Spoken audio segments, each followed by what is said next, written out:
இன்னைக்கு சமகால சூழலில் தலித் பிரதி அப்படின்றத வந்து என்ன மாதிரியான விமர்சனங்களில் வைக்கப்படுது, அது என்ன மாதிரியான எதை நோக்கி கொண்டு போயிட்டு இருக்கிறாங்க, லைக் என்ன தேவைகள் அதில் இருக்குது அப்படின்றத பற்றி பல டிஸ்கஷன்கள் இருக்கிறப்போ எருமை மரம் அதற்கு வந்து சரியான உதாரணமாக நான் பார்க்குறேன். இங்கே இருக்க நிறைய யங்ஸ்டர்ஸ் இளைஞர்கள் இருக்கிறீங்க, குறிப்பாக கலை இலக்கியங்கள் மீது பெரிய ஆர்வம் கொண்டவர்கள் இருக்கிறீங்க. நிச்சயமாக இந்த எருமை மரம் உருவாக்குகிற மொழியை லைஃப்பை வந்து நம்ம முதல்ல அண்டர்ஸ்டாண்ட் பண்ணிக்கணும் அப்படின்னு நான் நினைக்கிறேன். இதை படிக்கணும், இதை படித்து இதை நம்ம புரிஞ்சுக்க நம்ம ட்ரை பண்ணணும். ஏன்னா தலித்துடைய நிலம் வாழ்க்கை அப்படின்றது வெறுமனே ஒடுக்கப்பட்ட ஒரு அரசியலோடு முடிந்து போகிறது கிடையாது.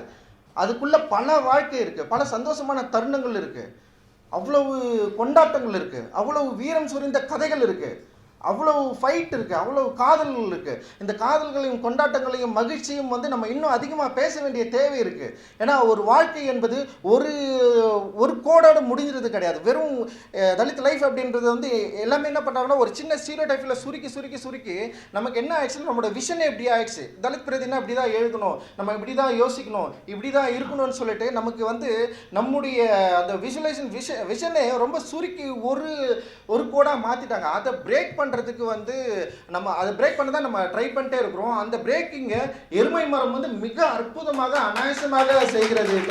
உண்மையிலே வந்து ரொம்ப முக்கியமான ஒரு இடத்திற்கு இந்த கவிதை உலகம் நகர்ந்ததை நான் வந்து பார்க்குறேன். குறிப்பாக எருமை மரம் அது சொல்கிற மொழியும் அதோட லேண்டும் மனிதர்களும் விலங்குகளும் அவ்வளோ அற்புதமான ஒரு வாழ்க்கையை வந்து நம்முடைய முன்னோர்கள் வாழ்ந்திருக்கிறாங்க. அந்த முன்னோர்கள் வாழ்க்கைக்குள்ளே நம்ம போகிறப்போ நமக்கு வந்து மிகப்பெரிய ஒரு தன்னம்பிக்கையும் எழுச்சியும் உண்டாகும். அந்த எழுச்சி சமகாலத்தில் நமக்கு வந்து மிக பயனுள்ளதாக மாறும் அப்படின்னு நான் நினைக்கிறேன். அந்த பயன் என்பது யாருக்கும் பயப்படாமல் எதிர்த்து நிற்கிறது தான். அந்த எதிர்த்து நிற்கிற சண்டையை நம்முடைய முன்னோர்கள் பல காலத்திற்கு முன்னாடி இருந்து சண்டை போட்ட சண்டையை நம்ம தொடர்ந்து அதோட நீச்சை நமக்கு இந்த காலத்தில் இப்போ நம்ம வந்து சண்டை போட்டிருக்கோம். அந்த சண்டை தொடர்ந்துட்டே இருக்கணும். அண்ட் அது ஏதோ ஒரு காலத்தில் முடியணும்னு நினைக்கிறேன். அந்த முடிவு அப்படின்றது வந்து ஒட்டுமொத்த சமூகத்தில் இருக்கிற பிரச்சனைகளில் வந்து எல்லாருமே சரியாக புரிஞ்சுக்கிட்டு இந்த சாதியை மதத்தை தூக்கி எறிகிற ஒரு இடமா அந்த நிலமா அது மாறணும் அப்படின்றது தான் எங்களுடைய எல்லோருடைய விருப்பமும்.